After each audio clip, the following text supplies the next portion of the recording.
Hello, everybody. My name is Ashton Nash, and welcome to Legal Briefs.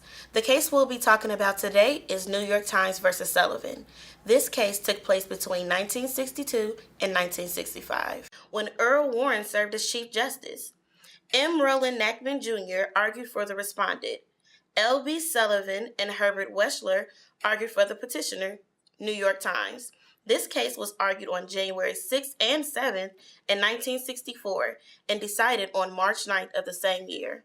This case was in regards to a full-page ad published in the New York Times, which was in regards to Dr. Martin Luther King Jr.'s arrest for perjury.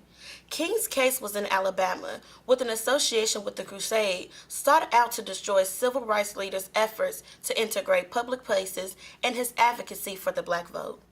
The Montgomery City Commissioner L.B. Sullivan filed a lawsuit against not only the newspaper, but also Ralph David Abernathy. Fred L. Shuttlesworth and J.E. Lowry were part of the 4 black ministers and members of the Southern Christian Leadership Council, who were listed as endorsers of the ad. Sullivan claimed the allegations in the New York Times against the Montgomery police defamed him personally. Grew out of the civil rights movement in the South in the 1960s. In February of 1960, a student-led sit-in movement had started in which African-American students sat down at lunch counters to protest racial segregation, and they refused to leave until they were served. On March 29, 1960, a full-page advertisement appeared in the New York Times. It was called Heed Their Rising Voices, and the ad was signed by 64 members of the clergy as well as other people of prominence.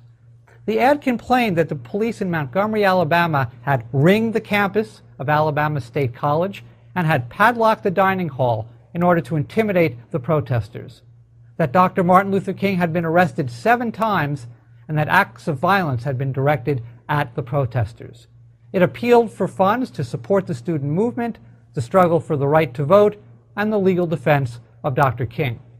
In response to this ad, L.B. Sullivan, who was one of 3 white elected city commissioners of Montgomery, Alabama, sued the New York Times for libel, the printing of falsehoods.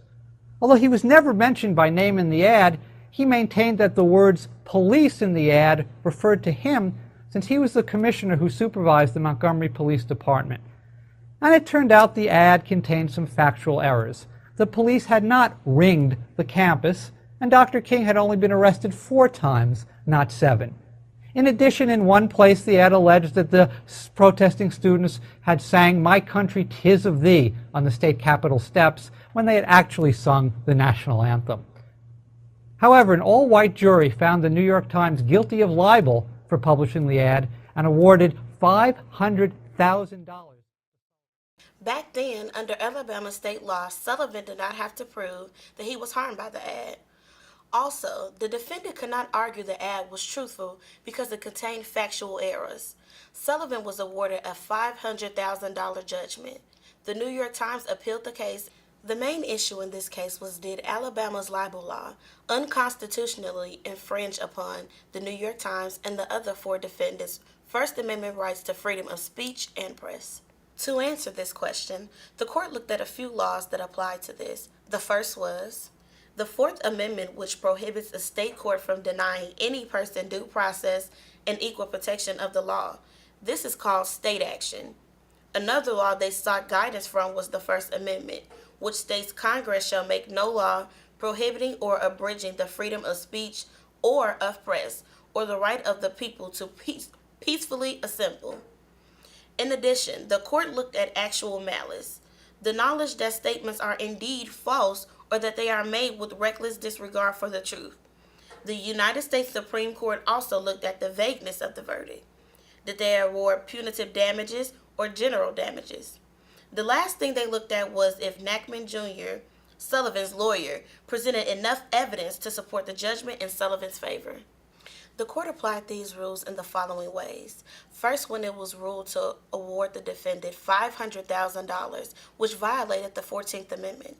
For any state court to award a judgment in a civil action that is based on rules according to a higher court's law, it is a violation of the 14th Amendment. The higher court's law they speak of is the First Amendment. In other words, this case should not have been decided in a lower court because it was not in their jurisdiction to do so. Also, the United States Supreme Court held that expression does not lose constitutional protection just because it is in the form of a paid advertisement.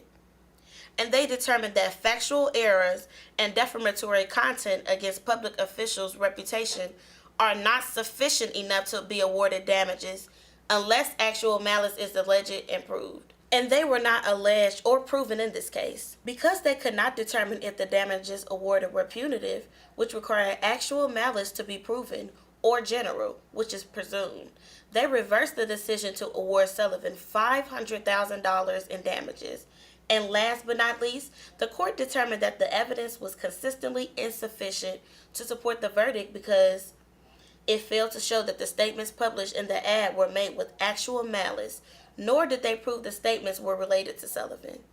In conclusion, in a vote of 9-0, all for the newspaper, the court held that the Alabama libel law did in fact unconstitutionally infringe on the publication's First Amendment rights. The First Amendment protects the publication of all statements about the conduct of public officials, even false ones, unless the statements are made with actual malice. On April 5th of 1960, a reporter named Ray Jenkins for the Afternoon Alabama Journal was sitting at his desk having lunch, reading some of the old newspapers in the office. One of them was the week-old New York Times.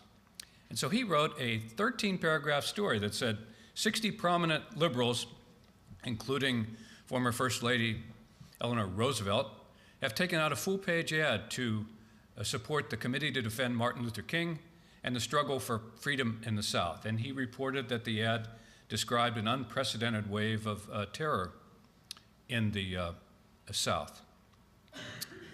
The next day, an editorial writer named Grover Hall for another Montgomery paper saw that and wrote an editorial where he called it Lies, Lies, and Lies, and he compared it to the hysteria and mendacity of the abolitionist agitators prior to the Civil War. Now, maybe I grew up in the wrong part of the country, but I didn't know that the 1960s that the abolitionists were viewed as villainous liars.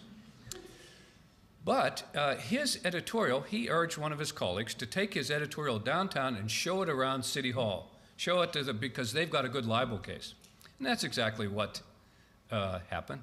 Now, how's that for a strange set of events?